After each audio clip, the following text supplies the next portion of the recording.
This is the Other 22 Hours podcast. Hey, and welcome to this week's episode of the Other 22 Hours podcast. I'm your host, Aaron Shafer-Haiss. And I'm your other host, Michaela Anne, and we are in our second year, almost halfway through our second year. Very excited to still be here, so thank you for listening. We're keenly aware that without having you guys here, we'd just be basically making voice memos to listen to ourselves. So with that, we have a few asks so that we can continue to grow this show and continue to bring new guests and new ideas your way. Streaming podcasts pays absolutely no money. And so instead of interrupting our conversations with ads or trying to sell you Posturepedic mattresses, we've decided to start a Patreon. And over there, you can get advance notice of guests so that you can have your questions answered directly by them. There is community. There is one-on-one coaching with Michaela or I if you really want to go deep and if there are slots available. So if you're interested in any of that, there is a link below in the show notes. We offer basically everything besides the coaching for less than a coffee a month. And it goes directly to us to continue to make this show what it is. Secondly would be to follow or subscribe wherever you listen or watch. And then lastly, take your favorite episode, whether it's this one or one of the 64 other episodes, and share that with somebody that doesn't know about our show that might get something from it. And one of the things we really pride ourselves on in this podcast is that we are not music journalists. We're not interviewing guests about how they made their record or what tour is coming up. We are musicians ourselves. So these conversations often feel like just some old or new friends sitting around the table talking about the really honest realities of what building a lifelong career around your art is. And as our guests said today, unprompted, what we do is pretty crazy. Really, that's because most of our career is completely outside of our control. And so we like to keep these conversations centered on what is within our control, being our headspace or our mindsets, our routines or habits, things that we've learned on the road, off the road, in the studio, wherever it might be. And we've boiled that all down to the underlying question, what do you do to create sustainability in your life so that you can sustain your creativity?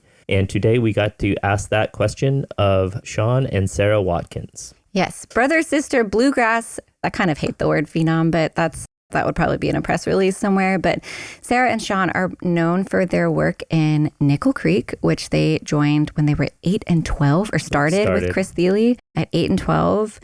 They also have so many solo side projects. Sara's recorded multiple solo records, as has Sean. Sara has a band, I'm With Her, with Sara Jarosz Aiofe O'Donovan. They have the Watkins Family Hour, which is a monthly show at Largo in LA, which features musicians like Benmont Tench, Greg Leese, John C. Reilly, the comedian, the Milk Carton Kids, Jon Brion. They have played and performed with Jackson Browne, Fiona Apple, Dawes, Garrison Keillor, John Mayer. They've had a pretty incredible and do have a pretty incredible career. But what's so cool about what they shared is that they continually have the range. From the outside looking in, you'd think, man, they're superstars. They've got it made. And they talk about how they're touring. It all is project by project and really being adept and thoroughly enjoying the pros and cons of every range of performance and touring, whether you're driving by yourself in a car or on a bus performing at big theaters. Sara made a point to say that, you know, when they took their first little intentional break from Nickel Creek to explore other artistic projects, you know, all of a sudden she was being her own TM and she was having to book flights for people and do tour budgeting and all of this. And she was learning on the job, but it made her understanding of everything grow exponentially. And then later in the conversation, Sean started talking about that in regards to instruments and learning other instruments and how that grows your understanding exponentially, which was a cool little Easter egg circular thing. You know, I like to tie up episodes with the front and the back,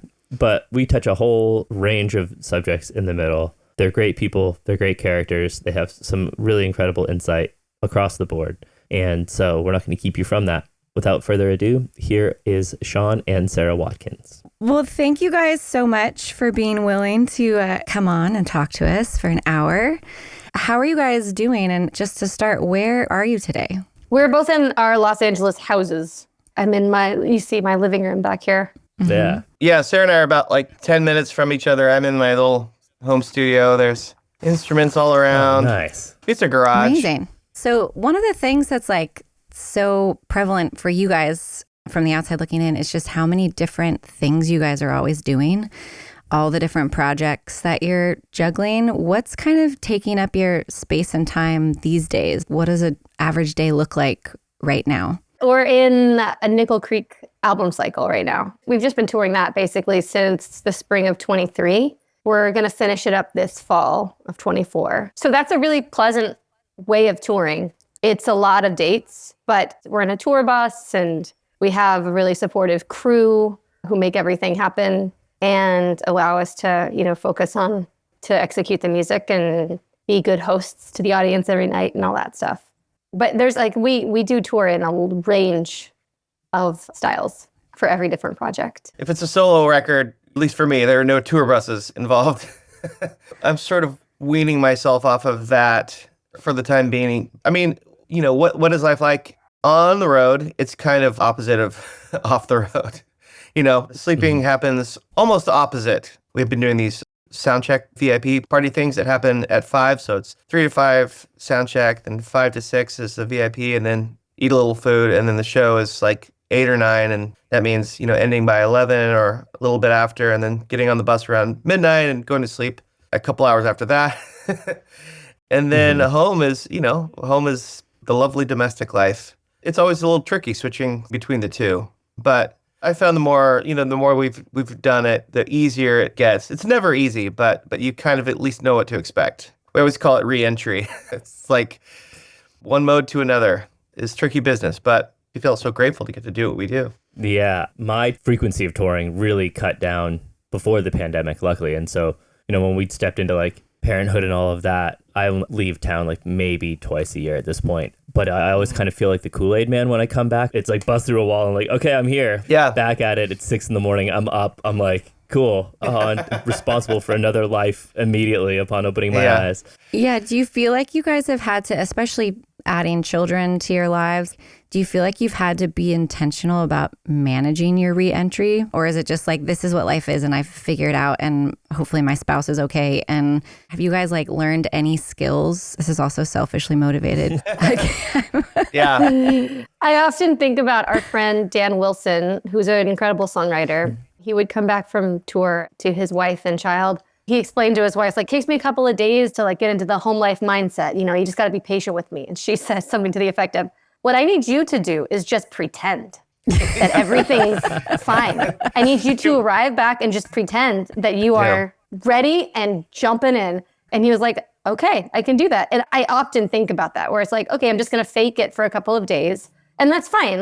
Being a mom, a lot of it is just faking it. You don't always feel like having a nice civil response to your toddler. And you have to pretend that you are. So I often think of Dan Wilson when I'm flying back at 6 a.m. to try and get home before my kid gets out of school after being gone for 2.5 weeks. Yeah. And a big part of that was her really sincerely understanding. She's like, I totally get it. I understand. But here's an idea. What if you just pretend? Not even asking to genuinely be in that place, because you just can't. Sometimes you just can't get there. But you can pretend. Yeah. I mean, we do that with shows. You're not going to show up and be like, I'm sorry, this show's going to be 60% because my flight was delayed and my toddler didn't sleep for the last week. But we'll be cool, right? Yeah. Totally. And it's often our families. And, I think that's typical in every relationship. No matter what your job is, there are the stories of, you hold it together all day long while you're at work, and then you come home at the dinner table and you just can't do it anymore. And so the people we love the most are the ones who get to see our most pointed and harsh and rough sides. That's definitely true in our lives too. It just takes a little bit of effort to, avoid being unkind to the people that we love the most. I remember years ago, Kristen Andreasen telling me that she started to notice at different festivals. I think it was Brian Sutton. The last night he would bow out of the jams or the parties. And she said she asked him, what's the deal? Where are you going or whatever? And he was like, I've basically determined it's much easier, better for my family when I come home rested.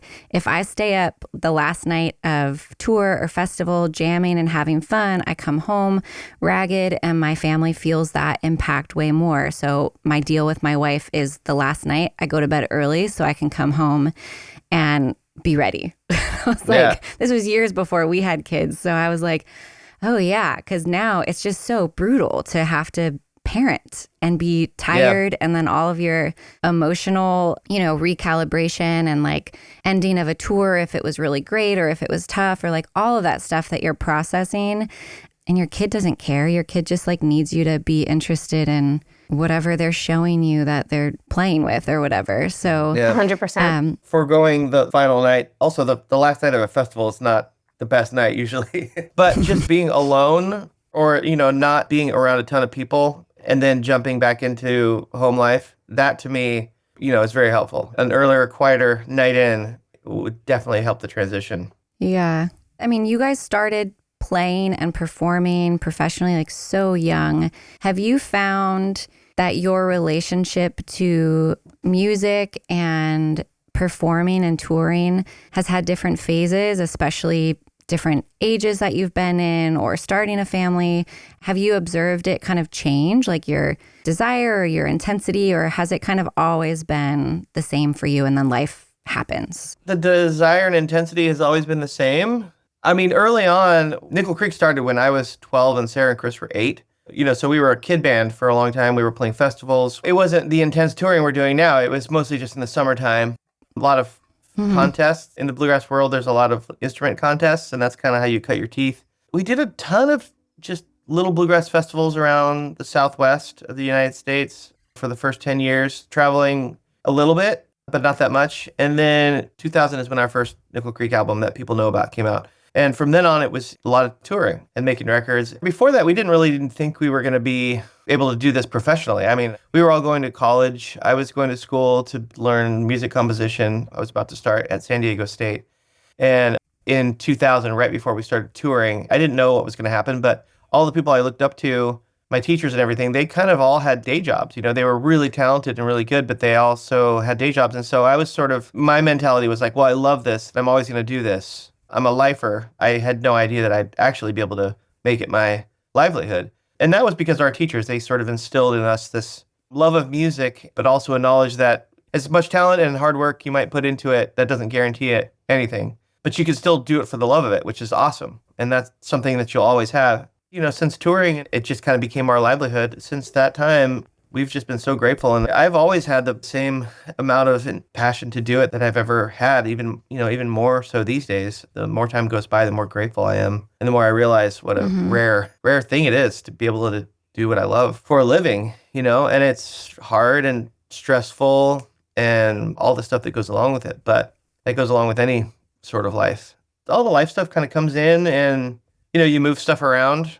I feel like you can kind of hold things in different hands, like your career and family, and it's just balancing and figuring out how to do both. It's tricky, but you can do it. Do you have any specific barometer to be able to know when things are out of balance, whether that's career and family or maybe different projects? Maybe Nickel Creek is not getting enough attention, or your solo stuff, you got an itch that needs to be scratched. Is there some kind of barometer that you have to kind of keep yourself in check? It kind of feels to me like stirring pots on a stove. We want to keep these various things alive.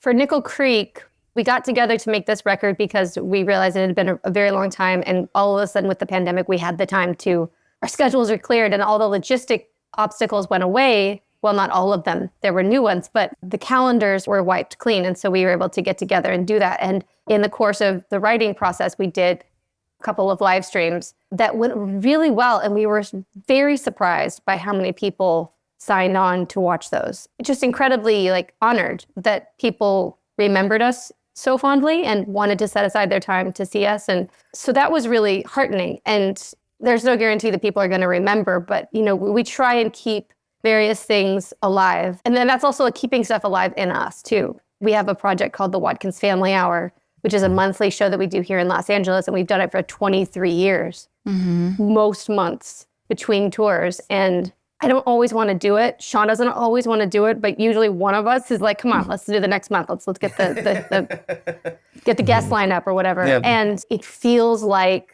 a summer rain to me, like a creative summer rain, because what happens most times, there are a couple of clunkers here now and then, but for those shows, mostly what happens is we're able to gather a few friends who play in the band, and they're all incredible musicians who I want to see and hear and play with. And then some guests will come by, and bring songs and we'll get to play with them and we'll get to hang out. And it feels a little bit like a house party for ourselves in this club, Largo, which I remember Glenn Phillips was talking about it on your podcast a little while ago. And he's the reason we started going there, because we wanted to see him play. And it introduced us to this incredible community of people that have become a real lifeblood for us in Los Angeles. And the frequency of that and keeping that alive has been a really big part of what keeps me motivated and engaged through the various projects. And when I'm feeling really tired, I have reassessed like a lot, starting a family, thinking about growing a family, making decisions about all of that stuff. Like,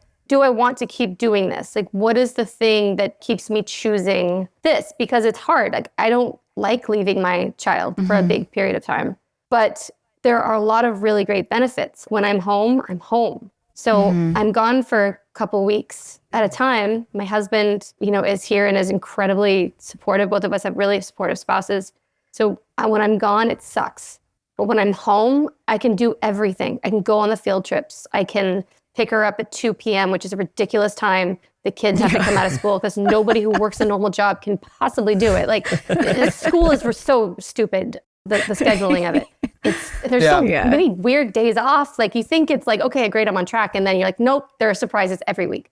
But when I'm home, I can do that. And it's really great. And she comes on tour. Like, our kids get to come with us. And so there are so many benefits. It's not just like, oh, I'm leaving my child. It's like, no, there's a really good life that we can do. And so for me, a lot of that is make sure that the benefits stay. The benefits of this career path are the flexibility, are the ability to like share it with my family and like stay in a cool town that the tour ends on and, fly people out or like book a weird gig that like pays for 3 nights of hotels so we can do that and make memories in these great places. And every summer so far, I've gotten to take my kid on tour with me for a period of time. Maybe it's just a week. She remembers that and she gets to be a part. My great hope is that it's not just the thing that takes me away from her. It's the thing that she gets to be a part of. So, I mean, I do reassess and like, is this really something that I need to do? And the thing that comes back to me is I really need this community. Like, I really need the community of musicians, of friends, of people. I don't want to lose my skill set by not exercising it. And it's a very unique form of play for me when I get to practice something on my fiddle, particularly that's very challenging. The way that I can get lost while practicing it is so fun in my brain. Yeah. And I have so many limitations, but I do have the ability to like have a hyper focus that allows me to get lost in this thing, come out of it in 45 minutes and realize like, oh, I'm doing this better now than I was. There's nothing else in my life like that. And it's really valuable to me. And ultimately, I really want my kid to know that if you work really hard at something, you can get better at it and keep working at it. And there are a lot of reasons why I choose to keep doing this thing that requires constant navigation and constant reassessment. And I feel really lucky that I get to have choices because a lot of people don't have choices about that aspect of their life right now at this stage. A lot of us, it's just like, well, you picked your lane, you got to stick to it for another 20 years and then stick it out for another 15, get that retirement. And I'm sure there's a lot of benefit to that security and that like stability, but that's not the lane I'm in. And I feel really grateful that I have a lane. Yeah, I'm curious if your desire has shifted in different phases, specifically you, Sara, because I know Sean answered it, but I'm so curious about how it's different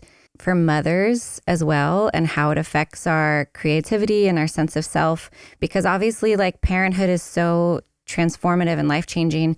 The physical and chemical changes that happen in women when you give birth and now have this limb existing in the world that was in your body for so long. I've personally found it like still 3 years in, like, wait, I'm different, right? And I've talked to Aoife about it, about like the creativity really shifting. So I'm curious if you felt any of that and if that's a lot informed. Okay, cool. I felt a lot of creativity change. I've not done much writing at all by myself since then, which could be seasonal because I am very seasonal in that way, but also could be some other kind of change. I do a lot of co-writing with my bandmates and that's great. It also could be any number of things, but I've found that on stage, I'm much freer than I ever was before because who gives a flying if I botched a solo or if I did something dumb. I remember talking to the Aoife about this. She and I had an incredible privilege of mothering on the road together with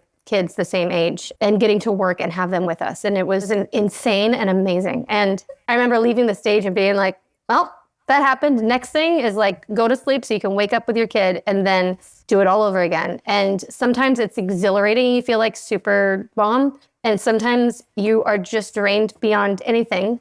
And nothing really matters if your kid is healthy. So if I make a fool of myself on stage, doesn't really matter because of these other priorities. And I found it very freeing. I'm having much more fun on stage. I feel much more playful because the risks are just silly. And I take it seriously. I work hard, but I'm having much more fun and I feel much more open to be silly and try shit because the worst case scenario isn't that bad. That's one thing that's really great. I also find that like I do like to stay busy, but I really love being home. We've had basically 6 weeks at home right now for the first time in a long time. I am just so happy about it. Like I turn off my social media when I'm not on tour, which makes me so happy. I end up reading books. I end up just sitting and like looking at trees move in the wind. And it just makes me so happy. Like I just love doing nothing. It's great. I highly recommend it. I love the idea of, there's that Jeff Tweedy book, like, Let's Leave So We Can Come Back Again. I had the same feeling where I love the off time. If I didn't have the on time, I wouldn't love the off time like I do, you know? Yes. I need both to appreciate. If I only had off time, I would be hustling. I'd be trying to drum up stuff. I'd be working hard. But because we do have that, I really feel like I can enjoy and not feel guilty about doing nothing. That took work. Totally. You know, like I always felt like we're groomed as musicians to be hustlers. It's gig economy. You're waiting for a call or you're making stuff happen on your own, you know? No one's sending you a paycheck. So I think because of that, the mindset is like, you can't ever slow down. But right now, Sara and I are in a little tour cycle with Nickel Creek, and that enables us to really enjoy the downtime in a really significant way. I'm very grateful for that. And I know it's not the way it's always going to be. I think sometimes there's this outside perspective or idea that like, oh, if you're in a band like Nickel Creek, you're just good. You're financially set.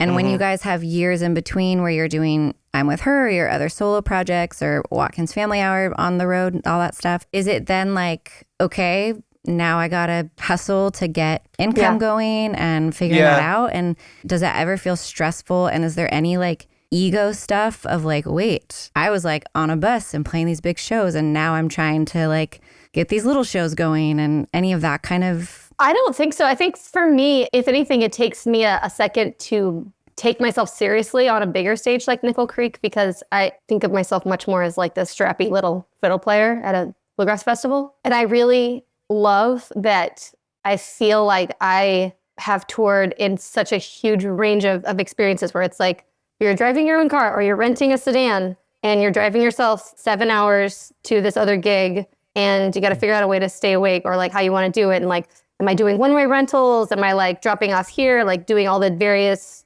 financial things? Like, can I save $200 if I like drive out of town a little bit before I get to a different hotel? Like all of that stuff. There's a certain pride I take in knowing how to do that pretty well when I need to, which I will need to again, I'm sure. And then the next step is like, oh, you got a minivan and like 2 people with you and you're still driving yourself and you're still having to do all the TM work and like the logistics, but maybe you'll get yourself in a Sprinter for a different project. And then like a bus. There are so many versions of it. And I really like exercising all of those muscles. I feel like it gives me more options as a musician. Similarly to if you're able to lead a show yourself and be a front person in front of a band, that's one skill set. But we as musicians need to have the range and you need to be able to support somebody else's vision. You need to like be able to learn their harmony parts quickly and learn whatever string part is on their record that they want you to play different instruments and challenge yourself in different ways. Do merch at your friend's show or whatever it is. The whole operation is a really fun thing to be a part of. And I think I love being part of a team, knowing how to do a little bit of all that stuff. And it makes me feel good to exercise those different muscles and feel like I can still survive in these various folky situations or like, you know, hopefully step into a strength if I find myself on like a big festival stage and like own that. I was just going to add that to that question. I feel like I'm just now getting to the point where I can kind of look at the various parts of my career and ways of touring objectively and, you know, aspects of my career, like doing Nickel Creek stuff or other band stuff or solo stuff, supporting other people, as a side person, I'm able to like sort of look at that as objectively from above. Whereas before, beginning 2008, that was when we took our first intentional Nickel Creek break. And that was for us all to explore other stuff because we'd just been doing Nickel Creek so intensely for 7 years. It was all new. It was all like, okay, I'll do this, and figuring it out. And there were no expectations because you didn't know what we were stepping into. So yeah, if that means driving around by yourself or one other person, that's what you're going to do because this is music. And we also have seen a lot of other musicians and people we know step in and out of roles like that. And so there's like precedent for it, We have friends that are in big bands that tour in buses. And then when they do solo records, they're driving around by themselves. Glenn Phillips, he was one of the earlier models, the voice of To the Wet Sprocket. And when he tours solo, he drives around by himself, town to town, and he's happy to do it. And I think having those examples really helps. I mean, it helps with expectations. And I think that, if you really love doing it, and for me, a huge part of the love is connecting with people, there's just as much connection for me, regardless of the size of the audience. And that's something that really drives me, no matter what the circumstances are. Yeah, I think that you make a really good point, Sean, of like, there were people giving us that example ahead of time, people who we knew, people whose music we loved so hard and that mattered to us so much. Bluegrass is such a scrappy industry. It's not an industry, like whatever situation. Success or somebody's brilliance is not always displayed by comfort. So, we saw our favorite musicians doing whatever it took to like do their gig. Success is not worn on their bodies necessarily. And being a great musician is not a fancy thing in bluegrass. If anything, like it's almost like punk rock where you kind of frowned upon if you wear it too much, So I think there is something really advantageous about having that mindset and that example early on because you guys didn't have like a judgment. I mean, everyone wants to be able to pay their bills, but like Tim O'Brien, one of our favorite musicians in the world, will show up in a van or a car or whatever, play and sing and blow your mind. And it's no big deal. And then he'll go sign CDs and then he's out. And that's kind of the example of none of the fanciness is a testament to quality of art or music. I think the cautionary tale is like, make sure you get your shit together in terms of like, you got your heart in the right place, you're paying attention to what you're playing before you add any of that stuff. That was always sort of the unsaid understanding of the scene that we grew up in. Yeah, that's funny. I'm not singling out anybody in particular, but living in Nashville, I see that with the bluegrass musicians that I see here, the more roots musicians. But I see almost the exact opposite in like the country scene where it's kind of like fake it till you make it. And it's all about image and how you're portrayed and what you show up in. And like, somewhere in the ballpark of being able to afford a bus, you get a bus so that you can show up and you're like, look, I'm on a bus. I deserve this. And it's almost turns into this like Emperor's New Clothes kind of thing. 100%. But then you see someone like Vince Gill show up and sit in with the Time Jumpers, the Station Inn. Yeah. And he just blows your mind, melts your face, and makes you just be like, what the hell did I just see? He's wearing like cargo shorts. Doing his thing and, telling a dumb joke, walking on stage, and then just melting your face. And it's like, oh, well, that's the real shit right there. Also,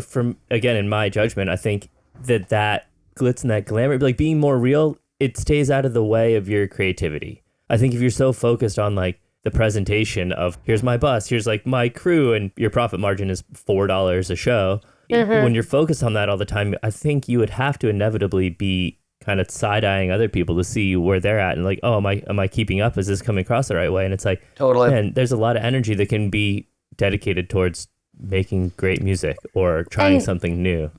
Yeah, 100%. We grew up with so much of that it was hard for me to take myself seriously in any kind of showmanship way. It still is, but I'm getting better at it in taking myself seriously, being like, these people want to be here. They want to see a great show. They want to feel like we are proud of this band and who we are and what we can do. And they want to see us have fun up here and not be apologetic because I was so apologetic about my stage performance for so long. And my stage persona. Well, just like I was brought up to be like grateful and meek and mild and like don't say anything and like typical early 80s female upbringing. There's a lot of fake humility in the like bluegrass world. That is too, yeah. So it's very aw shucksy. And it's been interesting to step into like, we're a really good band. We can kick ass. This is really good. We stand behind our music. Still to like the embrace any kind of physicality of that on stage is a little bit, it takes a bit of getting used to, but I'm way better and way more confident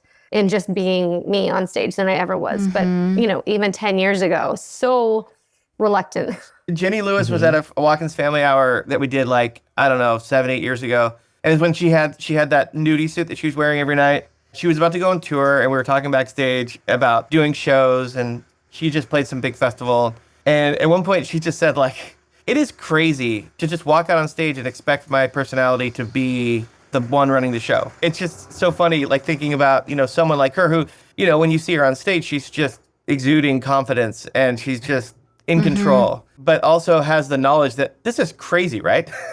This is insane. And I think about that a lot going on stage. A lot of times it feels like walking out on a tightrope. You're just well, is this going to be the night that it all falls down? And I just, they look back and they're like, well, Sean lost it that night. He just couldn't remember anything. And that's how I feel. And it's a mixture of that and what Sara was talking about, it's just being yeah, this is what I do. I do this all the time and I can do this and I can kick ass. I absolutely can. But there's also that knowledge that it's crazy what we do. It's so interesting to think about how you're a product of your environment and what you grow up in. And especially the bluegrass world is so fascinating to me because of, we had Sierra Hull on here and we were talking about this of my entry point to the bluegrass world was living in New York City in the mid-early 2000s and meeting Michael Daves. And he taught me how to play guitar. And then I also worked at Nunsetch Records. Sara, I don't know if you remember, that's when I met you for the first time. So I was introduced to Sara's music. And that was honestly the first time I heard of Nickel Creek as well. And then Punch Brothers started. And I was very enmeshed in that. But I was in a jazz school. I was graduating from Jazz Conservatory, which was a very different energy. And then I would go to these jams that Michael Daves would tell me to come to. And Chris Thile would be there playing with a guy who was a doctor and a woman who's a therapist who just are hobby players. And they'd be like, Michaela, you want to come play? And I'm like, what? And then Mike Gordon from Fish would walk up and I'd be like, wait, there's not this crazy hierarchy of us lay people are allowed to play next to these geniuses. And there was none of that energy, which was very different from jazz school. But my bigger point is when you evolve as a artist yourself, that you come up as a product of the environment you grow up in and that informs you, but then how then to get to what you are. Sara, you saying I felt this kind of aw shucks, meek, whatever, and letting yourself grow to take more confident ownership over yourself and how that's such a different process for all of us. I didn't grow up in any one community. I was, a military kid and moved all the time, not in musical communities, ended up in jazz school in New York, also liked musical theater, dipped my toe in the bluegrass world, have continually been I don't really know where I'm at. I put out a record years ago where I wore this really big rhinestone suit like Jenny Lewis before she did, I will just say. Yeah. It wasn't coffee. No big deal. Yeah. But it had it has this big eagle on the back, this beautiful suit that Aaron spotted at a vintage shop. And I loved it. But I was so uncomfortable to wear it because I was people will look at me. Yeah. And if you're an artist and a show person, you're supposed to want people to look at you. And I've struggled with that so much of I'm just going to wear jeans and a t-shirt or a dress and cowboy boots and just fit in. I'm wait, but you're supposed to own this space. So I think it's such an interesting thing to observe in all of us, how we each have to find our own way and really recognizing that there isn't one way to be a performer. I always am Nora Jones is not someone who's running around on stage in a flashy suit. There is space for everybody, but how you find your own thing is an interesting journey and progression. Absolutely. The door opened for me a lot when I started doing solo stuff. The very steep learning curve of, doing the tour accounting, no tour manager, planning all the flights, doing all the logistics, figuring out how to fly everybody in, backline, where if you rent gear, if you just borrow it from Guitar Center, buy it from Guitar Center, and then change your mind. Yeah. Put it through the paces on stage. Totally. Yeah. Oh, been there. But all of that stuff, I got so much pride of ownership, knowing how to do stuff and not just feeling like a guest on the stage. And I really do feel like if you're in one band, you should be in another. If you're doing your own solo project, you should also try and do a collaboration or support somebody else. But if you have only one thing that you can do, that'll feel really scary. And it's hard to be confident when you're scared. After I did my first solo record, I was asked to be the fiddle player in the Decemberists for their tour for The King is Dead. And I was so relieved because I had been touring for a year and a half. I was exhausted, had no new songs because I'd just been spending all of my creativity trying to figure out how to pay my bills. And I got a call and invited to like join them for 7 months where I didn't have to know all of that stuff. I just played their songs, showed up at soundcheck, showed up at the show, and was able to like rest and watch movies and like relax and read and recharge and start to write the next record. But like if I were a solo artist and I had to write, record, tour for my own person, I would just not be a musician. This is my struggle. It's not a reasonable rhythm for me to expect from myself. I don't have that much to say. It doesn't sound fun to me at all.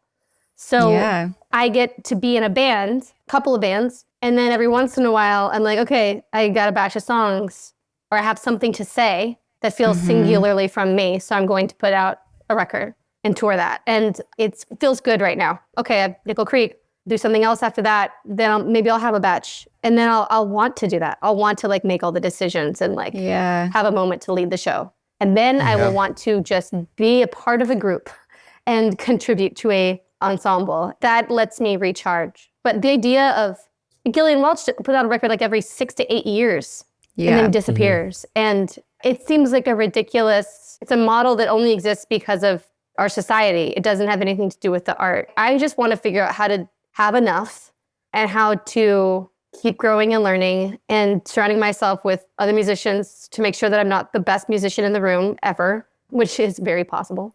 And just do what I need to do and not feel like I have to keep busy for busy's sake, because that's always a bad sign for me. That model you're talking about, it's also newish because of streaming. That's the only way to make a living is to tour and make an album. And no one really expects to sell records. You know, you hope that enough people care about the music you put out amidst the 10,000 other albums that came out on the same day yours came out to to come and buy a ticket to a show. It's crazy. Post-World War II is when we started being referred to as consumers. It's really frustrating to just feel like a consumer. Like, oh, let's make t-shirts. Let's make shitty t-shirts that nobody really wants so that people can buy something to support us. But really, nobody really wants them. And you'll have 3 boxes after the tour left over, but hopefully you'll have paid for the cost and then a little bit something other. And you're just like distributing just trash. That's what it feels like. I detest it so much. It's such a terrible thing. Yet it is the only way to make a living. And ideally, I can keep from making music for consumers. And hopefully it's feeding my soul as well as other people's soul. But I can't really bring myself to make a record that's not feeding my soul in the hope that someone else will wear the figurative shirt merch by listening to this record that I don't really care about. And nobody's going to say that they're going to make a record that they don't care about. But all I say is like, I can't make music that I care about with the frequency that the market needs. Demands, So I have to figure out what that will look like. And hopefully, you know, like with the worst case scenario of like, I can teach fiddle. I don't know. Yeah. There's so much pressure. It's like very comforting for me to hear this from you because I always struggle with being a solo artist of just like, I love making music and playing music, but I hate the pressure of being it all about me all the time. And also the business pressure of like to sustain and keep business people wanting to be invested in you. My last record I put out 3 months later, my agent spent the whole year ignoring me and then was like, you got to make a new record. I'm like, where have you been? So that's a very real pressure that if you have agents, managers, labels that are like, well, if a year goes by and you don't put anything out, then the algorithm, your numbers go down and then your art doesn't look like we're going to make a profit on you. Coming to the decision for yourself, I do teach a lot of music and it's like, okay, so then I don't have that financial pressure to just try and like churn stuff out. I still feel that pressure though. But like, how do you determine for yourself, all right, this is what the industry, this is what society, this is what the economy is telling me I have to do, but it is so at odds with my natural rhythm and my artistic and creative instincts. So like choosing your way and being okay with the consequences of that maybe the labels aren't going to be as interested, or you're going to have to go through the process of trying to find a new label every time and that kind of stuff. What's that felt like for you?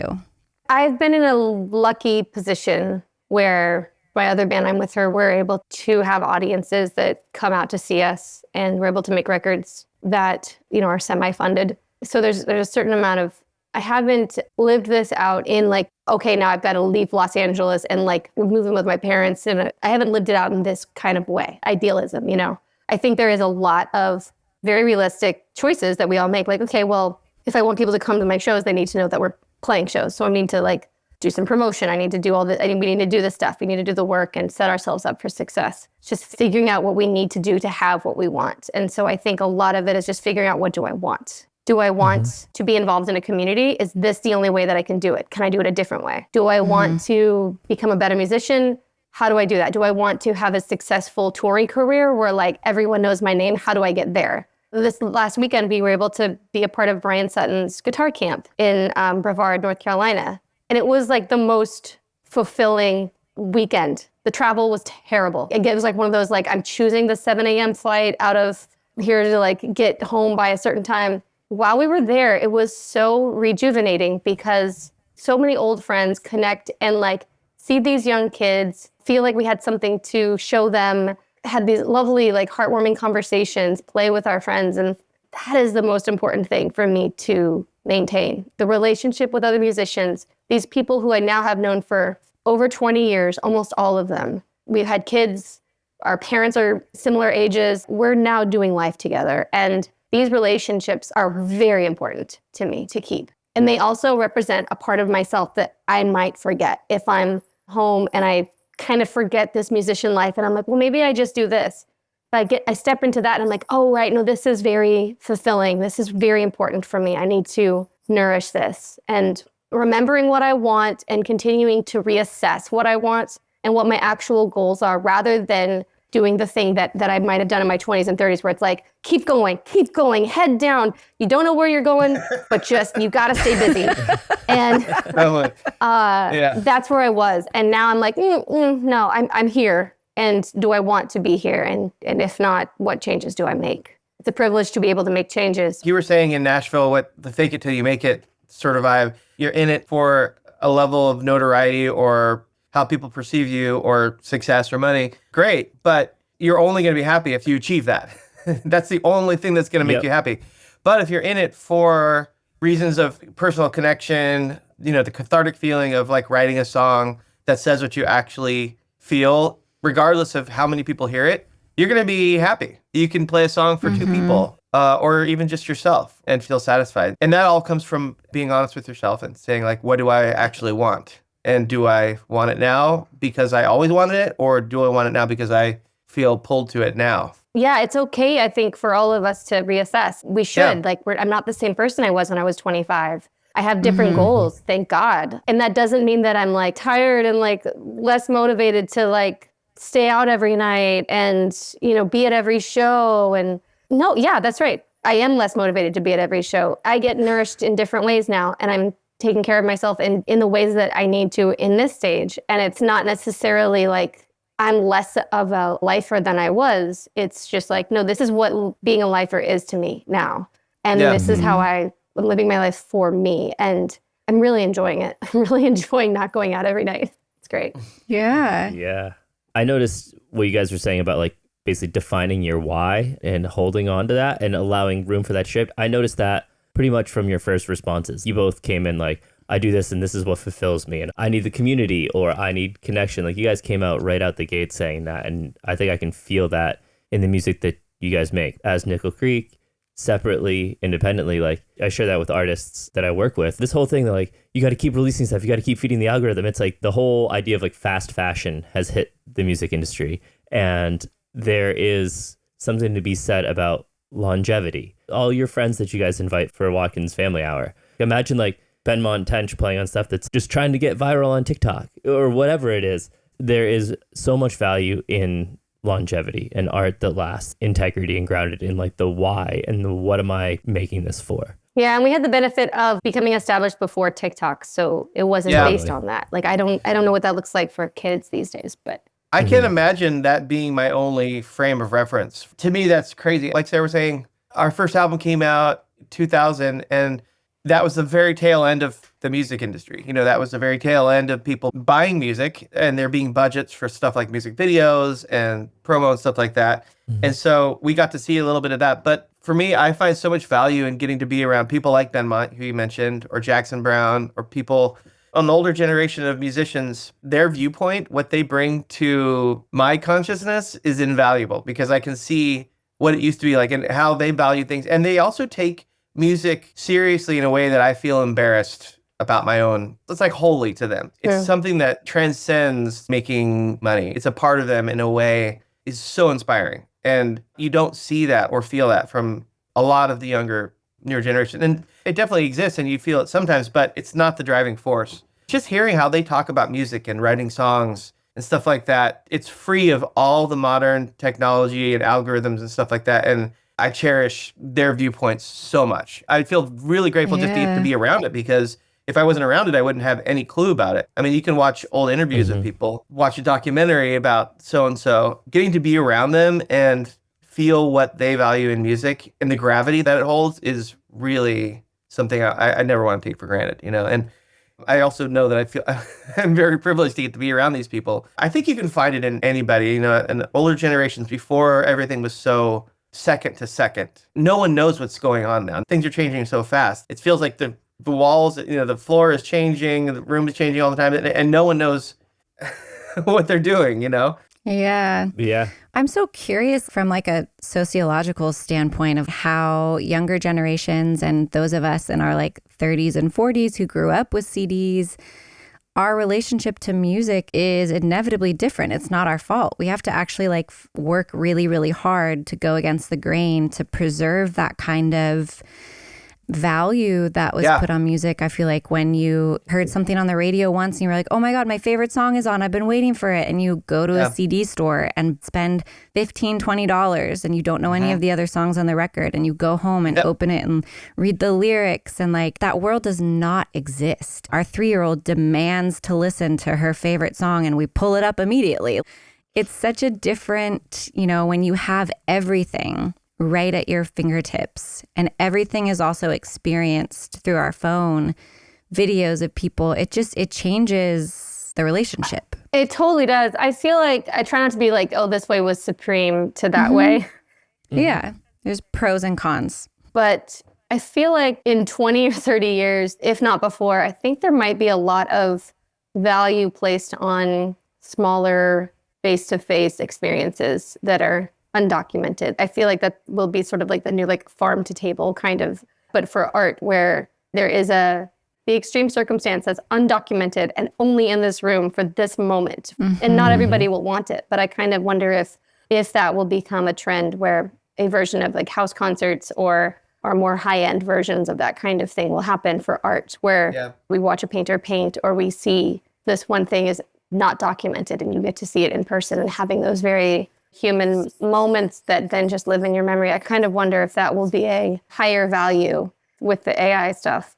But I think it is really important to maintain a value on like the scarcity of things that we just can't have all the time, and maintaining these like special experiences. What the internet promised, like we're all going to be more connected, that hasn't really happened. On a surface level, it has. Like you can see what people are doing. There's certain aspects of it that I guess are beneficial, but it definitely has not connected us in a meaningful way. To me, that makes the experiences of actually being in a room with people playing, just the idea of community, actual community, so much more valuable. It's always going to be up to us to make those connections and to keep those connections. And like that's a lot of what we've been working on at the Stickle Creek record. Is it was written very much with the perspective of the relationships we choose to engage in and the turmoil that's innate in any kind of growth, any kind of connection. There's going to be friction. That's not a bad thing. It's something to prize and to decide if you want to stay engaged in it, which is very much like our relationship with this career, but also, our romantic relationships, our families, our friendships, choosing connection, choosing to have very human experiences is always an action, and it takes deliberate attention And teaching that to our kids is a whole other thing. But like also we have to learn it for ourselves continually, you know? Bringing it back to, this is a podcast about parenting. As a musician, I was just going to, I have something to say about parenting, which is like when Sara and I get our kids together, Sarah's kid is later this year, turning 7. Mine is almost 3. So there's an age difference and they love hanging out. We love getting them together. We want them to feel as much like siblings as possible. But when we do get them together, because of the age difference, there definitely is like friction and little arguments that happen. And it's interesting kind of like moving from the posture of like, oh, we need to stop this and solve it to like actually letting it play out and watching it play out to a point and realizing that that's where like actual learning and growth happens. Yeah. When they disagree and how they have to figure it out and just standing back and letting them figure it out. It's so funny because it's the opposite of what my instinct in other areas of my life is. My other instinct is smooth it over, have everyone get along. In their not getting along, they're learning stuff they're going to need the rest of their life, We spend so much time avoiding friction in relationships. If you lean into that friction and you can really find a lot of meaningful, growth. We had Ryan Miller from Guster on here, and he was talking about that in regards to creative pursuits and starting new ones, diversifying, reaching out and trying new things. He's like, I see a lot that is really similar to all these like tech startups and tech entrepreneurs where like they go out and they try to fail. They try to break it. They try to see like where that friction is because that's where you learn and that's how you learn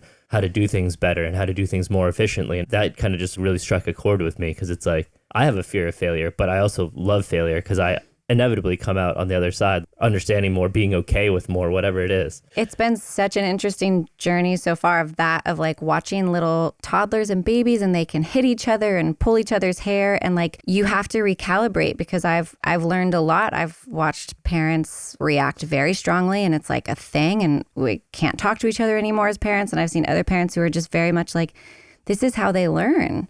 They're learning their boundaries, their physical boundaries, and they recover so fast. Oh, yeah. Little toddlers who are like best friends and get into a fight over a toy, they're not holding a grudge or then determined we don't want to play together. 2 seconds later, they're holding hands again. Like, it's like a really good lesson. Taking it to tour too. Being on tour and touring in a band made me a much better spouse. It was really good practice because there's so much of just like having to like be like, well, you're a person. You're a creature that is living in my space.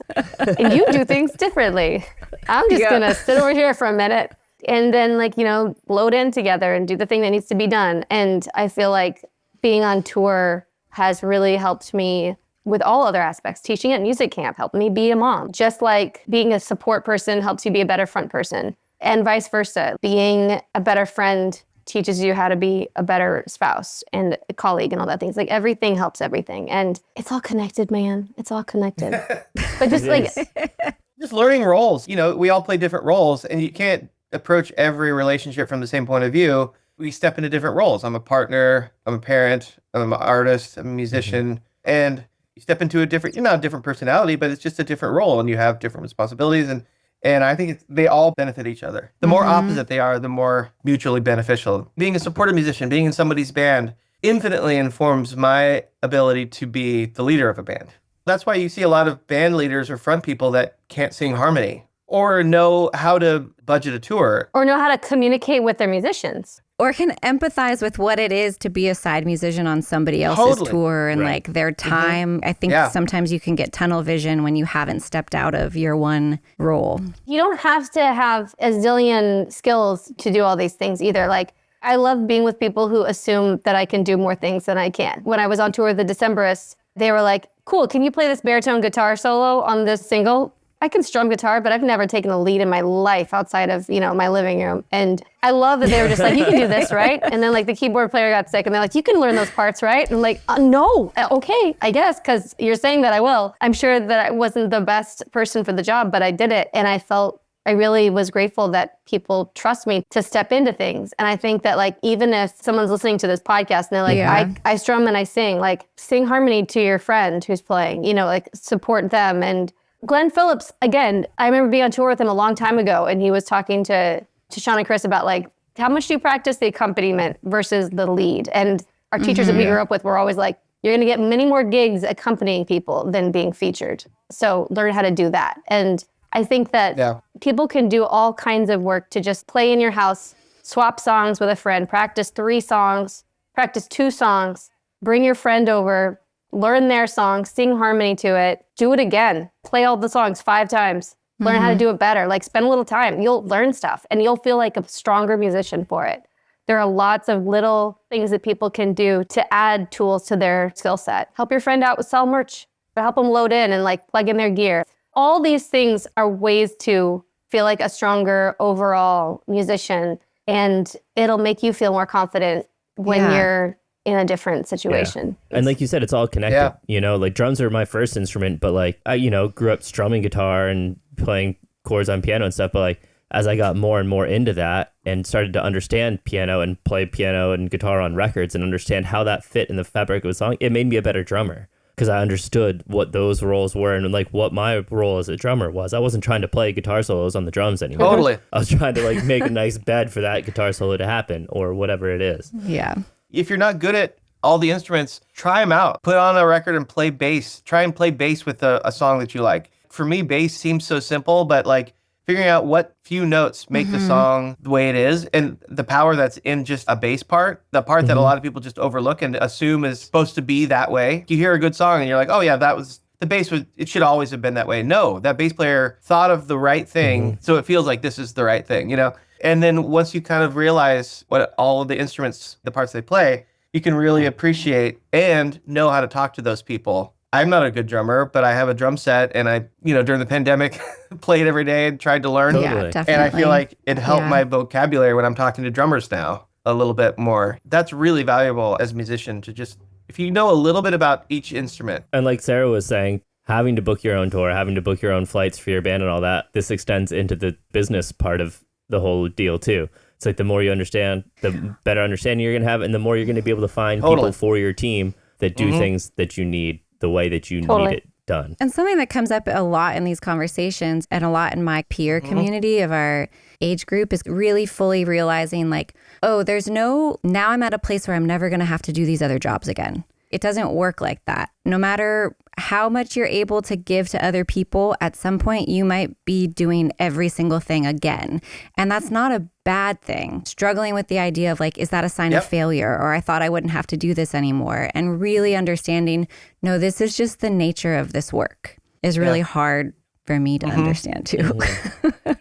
Like people like Jon Brion, who we think of as like, this god of songwriting and who played to theaters of 2,000 to 3,000 people most nights for a long time before his revival in the last like decade of his life. He was not playing to that many people. He was playing to a lot fewer people. His career had slumped a little bit. I think he was playing different venues. He was playing like older places. And Dolly Parton also in like the 90s, she said that she like lost money in Europe. People weren't just not coming out to shows. And then she did her bluegrass record as like, well, maybe they'll like this kind of thing. And that was the beginning of this huge other rise that she had. But like, she wasn't any less of Dolly Parton. It's just she needed to figure out what she wanted to do and how to connect with people and how to be who she was then at that age. She wasn't 9 to 5 anymore. Also, she could have very well just been like, well, I had a good run. Time to hang it up. She doesn't need to work. But she kept going because she loves it. And that is just so inspiring. It's so cool. And what a great example. Not everybody knows that story. That's happened to a ton of people. Johnny Cash famously was just like, couldn't play shows. No one wanted him to play shows. And he was just doing like casinos for a few people, and then towards the end of his life, made a record that everyone loved. But either way, even if he hadn't, he loved music. Well, we've definitely taken more than an hour of your time. This has been such a good conversation. Yeah. Thank you guys so much. Sorry we didn't talk more about kids, but it's definitely like a whole section of this podcast. And we get that feedback all the time of people being like, even who aren't parents, maybe they want to be parents who like stop us on the street. And literally that happens like way more with this podcast than music. Like people being like, are you guys the other 22 hours people? And they'll be like, thank you so much for talking about how to be artists and parents. In our minds, we're like, those two things don't go together. I heard you talking to Shovels and Rope about it. Like I'm sure there are many mom threads that she's on, but like I'm on a mom thread with Carrie Ann and a bunch of other moms touring months. Yeah. And like, it's really nice to have that feedback of like, this is the pack and play that fits in the condo bunk. This is the thing that makes a hotel safe. All of these weird little things. And I feel like they were very, stuff. and I feel like they have indeed like mothered us. Yeah. Yeah.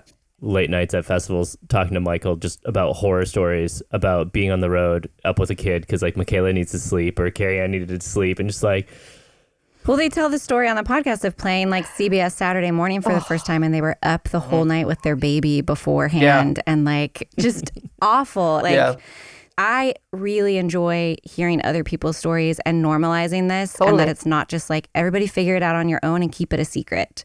I'm like, no, I want to know this because then I'm not as scared, and then I think it's possible. It's all hands on deck, and it's a wild circus, and it's kind of amazing. When the girls got like the stomach flu on the bus, it's really nice to have like a type A person around who's like, okay, this is what we do. Get the bleach. We need this. We need like Lysol. We need 2 trash bags. We need a bunch of paper, like all the stuff that you're like, this is for the clean stuff. This is for the dirty stuff.